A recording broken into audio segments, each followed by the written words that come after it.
शंकर भट्ट का दावा कितना सच, कितना फसाना। हुबली के बाबा शंकर भट्ट ने अब तक बड़े बड़े दावे किए। दिव्य जल से कैंसर जैसी बीमारी ठीक होने का दावा किया। अभी तक कम से कम नए बोल तो भी एक 50,000 से ज्यादा लोगों को अलग अलग बीमारियां ठीक हुई है।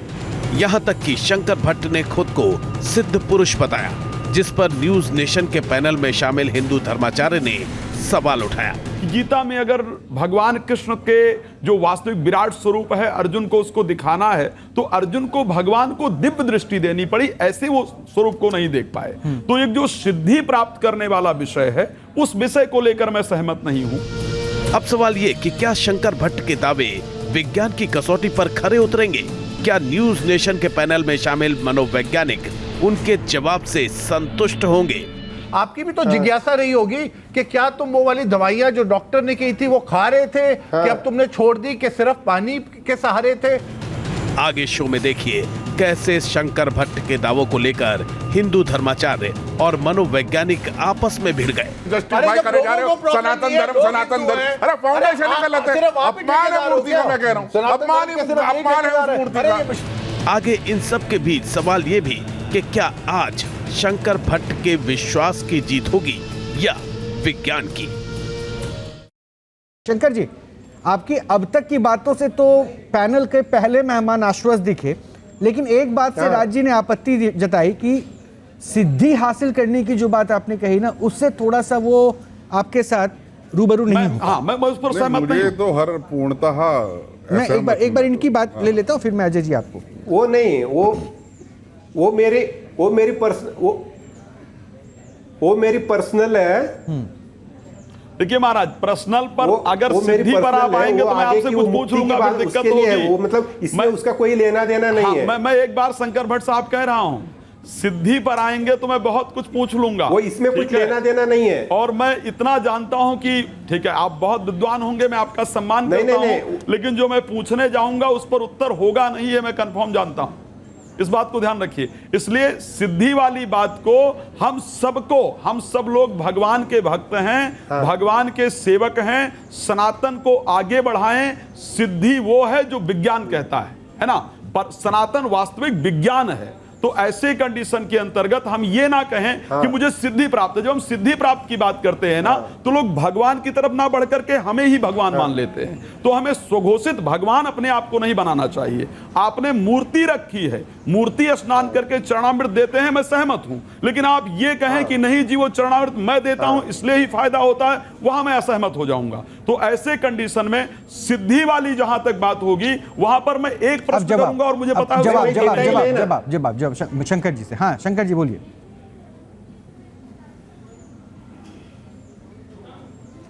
मैं पानी देता ही नहीं, जो लोग आते हैं उन्हीं के पानी लेके उसमें डालता हूँ, फिर उसमें से लेके जाते हैं, उनको वो बहुत सारी बीमारियां, बहुत सारे समस्या वो दूर हो जाती है। वो तो दादा मैंने पहले भी कहा कि भगवान के चरणामृत से, भगवान की कृपा से मेरा कुछ भी लेना देना नहीं है। वहां तक मैं आपके सहमत हूं।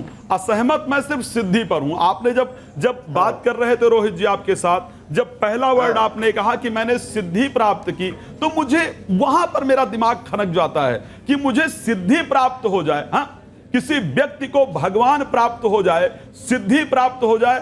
साहब वो सुपारी की खेती की बात कर रहे हो, वो कुछ नहीं करेगा, उसी दिन से संसार, परिवार, घर सब कुछ त्याग करके भगवान में हो जाएगा। पूछ लेते हैं ना क्या सिद्धि प्राप्त की। शंकर जी, क्या सिद्धियां प्राप्त की आपने? ये सिद्धि शब्द के साथ ये थोड़ा सा जुड़ नहीं पा रहे हैं और इस पर इनको आपत्ति है। नहीं, सिद्धि जो है वो दूसरों के लिए नहीं होती, वो मेरे लिए पर्सनल के लिए है। वो आगे की मुक्ति के लिए, मोक्ष के लिए, उसके सिद्धि है वो। मतलब इसमें से किसी को कुछ लेना देना नहीं, किसी को कुछ मैं बताता हूँ, या आपने पूछा इसलिए मैंने इसको बताया। दादा गोस्वामी तुलसीदास जी ने अगर कोई भी यहाँ पे, अगर जितने लोग आए यहाँ पे किसी को भी वो पूछेंगे, वो किसी को भी हमने नहीं बताया कि मैं अगर वो क्लेम नहीं कर रहे हैं तो मुझे लगता है उनका हाँ, उन्होंने अपने अध्यात्म को। अजय जी इस पॉइंट पे मतलब आपका विचार भी समझूंगा। अजय जी देखिए, मेरा ये मानना है कि अगर शंकर भट्ट जी को सिद्धि प्राप्त हो गई, जैसा वो कहते हैं, उन्हें ये बाल्टी लगाने की, मूर्ति लगाने की, मूर्ति रखने की इत्यादि की कोई आवश्यकता ही नहीं है। और मैं ये मानता हूँ ये बहुत ही गंभीर विषय है। कोई व्यक्ति जो शारीरिक व्याधि से फिजिकल या मेंटल हेल्थ से जूझ रहा है, किसी भी परेशानी से जूझ रहा है, उसमें बजाय उसको एक प्रॉपर मेडिकेशन मिले, एक लाइन ऑफ ट्रीटमेंट मिले, बजाय उसके वो ये पानी का ट्रीटमेंट करता हुआ घूमे या वो करे। देखिए हमारे यहाँ वेद के अंदर 5 तरीके के उपाय हैं किसी भी समस्या को दूर करने के लिए, जो वेद वाक्य है। वो कहता है मंत्र, रत्न, दान, औषधि, स्नान। ये वेद का विषय है, बहुत गंभीर विषय है, उसको अलग तरीके से परिभाषित किया जा सकता है। लेकिन वहां भी शास्त्र यह आज्ञा देता है कि अगर कोई रोग है तो उसके अंदर औषधि परम आवश्यक है। बिना औषधि के रोग या कोई भी वो दूर नहीं होगी। यहाँ पर औषधि के तौर पर बाल्टी में पानी डालना, फिर उसको निकाल के ले जाना, उस व्यक्ति का उतना समय व्यतीत हो जाना, उतना समय उसका नष्ट हो जाना, रोग का बढ़ जाना, उसके प्रतिकूल प्रभाव आ जाना, मुझे लगता है ये मानव समाज के साथ उचित नहीं है। ये मानव अजय समाज जी, के क्या मैं साथ एक प्रश्न धोखा आपसे है। पूछ सकता हूँ? दूसरे अमूमन नहीं, मैं एक प्रश्न खाली जोड़ देता हूँ, आप जवाब दीजिएगा। अमूमन मैं ऐसे पॉइंट्स पर खुद जो प्रोक्लेम्ड होते हैं मैं उनसे प्रश्न पूछता हूँ, लेकिन आपने एक बात जो अभी कही उस पे, क्योंकि इन्होंने, शंकर भट्ट जी ने ये अभी तक नहीं कहा कि वो कभी किसी को बोलते हैं कि मेडिसिन मत लो, दवा मत लो। ये वो वो पूछते भी नहीं क्या बीमारी। सर सुनिए ना, अगर मैं एक छात्र हूँ, परीक्षा की तैयारी कर रहा हूँ और सुबह अगर 10 मिनट में हनुमान चालीसा के लिए बैठ गया तो क्या ये गलती कर दी? मैंने समय 10 मिनट बर्बाद कर दिया या हनुमान जी से आसरा मतलब उम्मीद ज्यादा कर दी? आप हनुमान जी को, हनुमान जी तो आपके हृदय में भी व्याप्त है ना।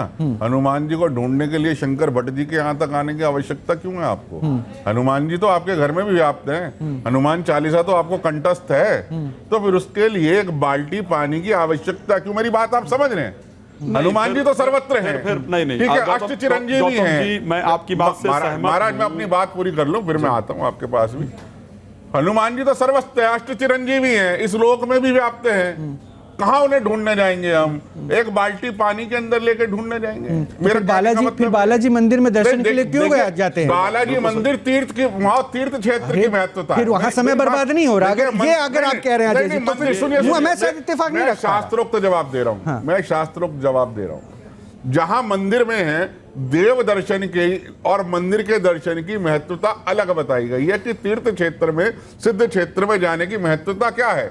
घर में लाके गंगा जल से नहाना और गंगा घाट पे हरिद्वार जाके गंगा जल में नहाना, दोनों की महत्वता अलग है। आप समझ रहे हैं मेरी बात को? लेकिन उस बात को ये लेके ये कह देना कि नहीं, मैं एक बाल्टी पानी और एक मूर्ति और उसके अंदर ये करना, इन सब चीजों से बचना चाहिए। सोमनाथ के मंदिर के अंदर भी क्या था?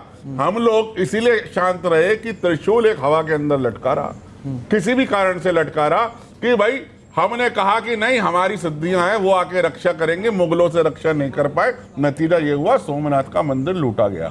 हमें सनातन धर्म को परिभाषित करना है, सनातन धर्म को बढ़ाना है, लेकिन सनातन धर्म की आड़ में अगर कोई किसी तरीके का आडंबर, तो आप इसमें आडंबर कह रहे हैं? मैं इसको पूर्णतः आडंबर मानता हूं। इसकी कोई आवश्यकता नहीं है। शंकर जो सिद्धियां हैं, सुन लेते एक बार आपने जो आरोप लगाया उसका जवाब एक बार ले लो, उसके भी राज जी भी कुछ कहना चाहते हैं। शंकर भट्ट साहब, अजय गौतम जी हैं, हिंदू धर्माचार्य हैं, इन्होंने इसे आडंबर का नाम दिया है जो क्रियाएं आपके पास से हो रही है।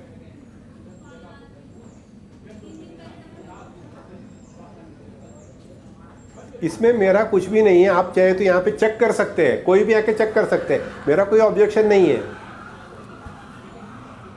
नहीं, प्रक्रिया में कभी भी आके टेस्ट कर सकते हैं। ऐसी शंकर भट्ट जी, टेस्ट कर लो, आपको प्रमाण मिल जाएगा। शंकर भट्ट जी, मुझे आपकी सिद्धि में और किसी चीज में कोई दिलचस्पी नहीं, क्योंकि वो आपका निजी विषय है। आपको सिद्धि प्राप्त हुई, महासिद्धि प्राप्त हुई, आपको क्या कहते हैं खेचरी गुटिका की सिद्धि प्राप्त हो गई, मैं उस विषय में जा ही नहीं रहा। वो आपका पर्सनल विषय। सामाजिक विषय वो बाल्टी और मूर्ति और पानी है। सामाजिक विषय वो है कि आपके यहाँ कोई आ रहा है, एक आस्था और विश्वास लेकर आ रहा है कि वहां वो जो बाल्टी से जो पानी को मंत्रों से अभिमंत्रित कर लेगा, उसको में कोई शक्ति ऐसी आ जाएगी और उससे उसका कोई रोग दूर हो जाएगा। मेरी समस्या वहां है।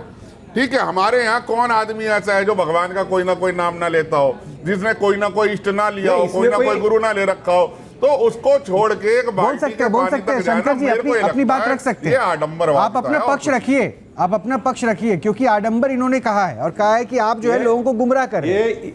नहीं, ये कोई हम कोई अभिमंत्रित किया हुआ नहीं नहीं, हम कोई अभिमंत्री किया हुआ कोई जल हम देते ही नहीं है।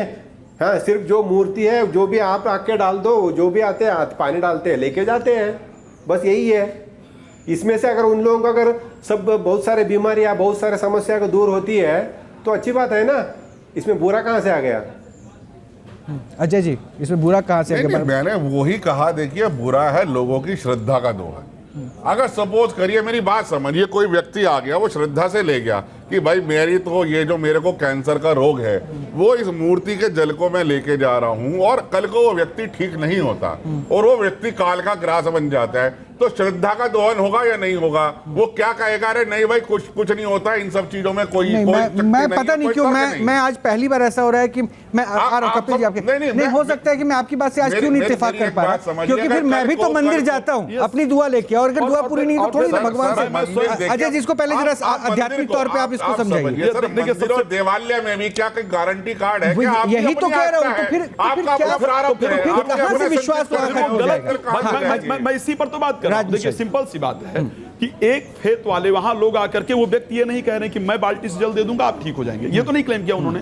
भगवान को स्नान कराया भाई, तो इस प्रकार वेद मंत्र स्पष्ट कहता है। बाकी की तो बात छोड़ दीजिए कि जब आप चरणामृत मंदिर आप जाते हैं रोहित जी, आप चरणामृत वहां पर लेते हैं तो वहां पर मंत्र उच्चारित किया जाता है, अकाल मृत्यु हरणम सर्वव्याधि विनाशनम, आपको अकाल मृत्यु से रक्षा होगी। अब क्या मेरा फेत अगर होगा तो भाई वो चरणामृत ही तो है। मैं पहली बार आज तक इस मंच पर बैठ करके कभी भी जो यहाँ लोग पैनलिस्ट रहे हैं उनका आपस में कोई बहस नहीं हुआ, और शायद रोहित जी भी साथ ही रहे। आज पहली बार ऐसा हो रहा है कि जो व्यक्ति बाहर बैठा है मैं उसके सपोर्ट में मुझे बोलना पड़ रहा है। ये कह रहा हूं उसका रीजन मैं बता रहा हूं। तो तब बनेगा आचार्य जी जब उस मूर्ति के अंदर प्राण प्रतिष्ठा होगी। तो क्या अगर प्राण प्रतिष्ठा सुनिए गौतम जी, दो प्राण प्रतिष्ठा है और अचर दोनों प्राण प्रतिष्ठा का विधान है। प्राण प्रतिष्ठा का मेथड ही बता दे महाराज शंकर भट्ट जी। वो महाराज शंकर भट्ट बैठे हैं, उनसे पूछिएगा, लेकिन सबसे पहले मैं आपको बता रहा हूं उस मंदिर की चर और अचर दोनों प्राण प्रतिष्ठा का विधान लाइव में बताएगा, लाइव में बताएंगे अकॉर्डिंग टू श्री रामचरितमानस, हरि व्यापक सर्वत्र समाना प्रेम के प्रकट हो ही मैं जाना। परमात्मा पर आपका भरोसा अगर है तो परमात्मा तो सर्वव्यापी है। आप सोचिए, चलिए मैं गौतम साहब मैं आपको प्रमाण देता हूं, वो जो प्रहलाद जी के खंभे से भगवान का प्राकट हुआ, उस खंभे में क्या भगवान का प्राण प्रतिष्ठा हुई थी? मैं भागवत की बात कर रहा हूं दादा, मैं उन तक जा ही नहीं रहा हूं। मैं पहले यही बता रहा हूं, चरणामृत तब बनेगा जब मूर्ति की प्राण प्रतिष्ठा होगी। दादा मैं तो वही तो कह रहा हूं कि अगर भगवान नरसिंह का प्राकट्य खंभे से हुआ तो क्या उस खंभे में नरसिंह भगवान की प्राण प्रतिष्ठा हुई? ये सत्य है। ये न्यूज़ नेशन के खंभे से भी निकाल दी हो सकता है, बिल्कुल हो सकता है, ये मैं गारंटी देता हूं। भगवान यहां से भी निकल सकता है, आपकी श्रद्धा होनी चाहिए। तो मैं इस पर भाई भट्ट साहब के विपक्ष में नहीं। ठीक है, एक बार मैं कह रहा हूं तो न्यूज़ नेशन के खंभे से ही प्रकट करा दी। हो सकता है, बिल्कुल श्रद्धा। आप प्रहलाद, ये तो आप भी कह रहे हैं कि मन में भगवान है, तो हो सकता है इन खंभों में भगवान होगा, भगवान नरसिंह को प्रकट। खैर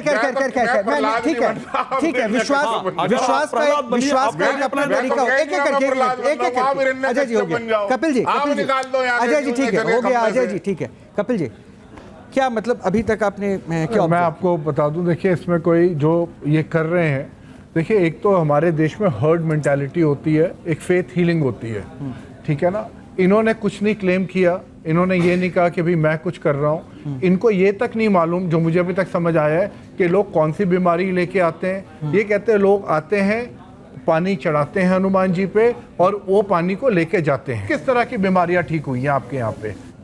अभी जो तंबाकू खा के जो जिनको कैंसर हुआ है, हाँ, और दूसरा कैसा, उनको बहुत जो तंबाकू कैंसर होते हैं बहुत लोगों को वो कुछ खाना नहीं जाता, कुछ लिक्विड देनी पड़ती है, वो लोग वो पीते थे।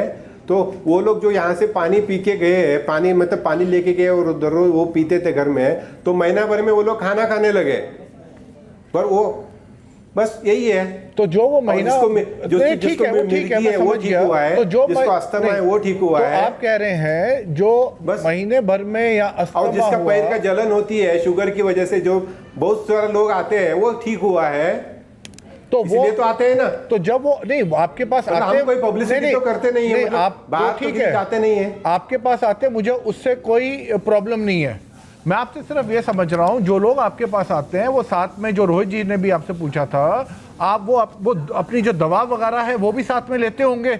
ऐसा तो नहीं होगा कि वो दवा छोड़ देते हैं? आपको इसके बारे में आइडिया है कि वो दवा लेते हैं कि नहीं लेते हैं साथ में? हम किसी को कुछ भी नहीं बोलते, क्योंकि वो लोग बोलते कि सब वो मतलब वो दवाखाने में गए थे, इतना हो गया, मतलब बहुत सारे तकलीफ दूर हुआ नहीं अभी तक। ऐसे ही लोग हमारे पास आते हैं। मैं समझ गया मैं आपकी बात। लोग आपको फीडबैक आके देते होंगे, धन्यवाद करते होंगे। भी लोग आए हैं तो लोग आपके पास आते होंगे, फीडबैक देते होंगे, धन्यवाद करते होंगे कि इस पानी से हमें इतना फर्क पड़ गया। पर आप उस टाइम उनसे ये पूछते हैं कि क्या तुम लोग दवाई ले रहे थे, कि तुमने दवाई बंद करी? या पूछते होंगे उनसे कि भाई पहले जो दवाइयों का असर नहीं हो रहा था, तो क्या तुमने जब पानी लेना शुरू किया तो क्या तुमने दवाइयां बंद कर दी कि दवाइयां तुम ले रहे थे? ये पूछते हैं आप उनसे? क्योंकि एक बहुत ही नेचुरल क्वेश्चन है ये। हम किसी से पूछते नहीं, किसी से एक बात नहीं, कुछ भी नहीं है। हम बोलते, वो बोलते कि वो आके बोलते हैं अपने को ये प्रॉब्लम है, ये नहीं, वो मैं समझ गया, पर मैं आपको ये समझ रहा हूँ, डॉक्टर के पास हॉस्पिटल में गए, कोई फर्क नहीं पड़ा, मेरे सवाल का पानी पी लेना, इसे इतने बोलते हैं। मेरे सवाल का अभी भी जवाब नहीं दे रहे। जो आप प्लीज दीजिए कि आपके अंदर भी तो एक जिज्ञासा होगी ना कि भाई कोई आदमी आया, उससे कहा भाई डॉक्टरों का कोई फर्क नहीं पड़ा, मैं इतने टाइम तक इधर उधर हो रहा था, कैंसर का कोई फर्क नहीं पड़ा, मैं खा नहीं सकता, मुझे माउथ कैंसर है।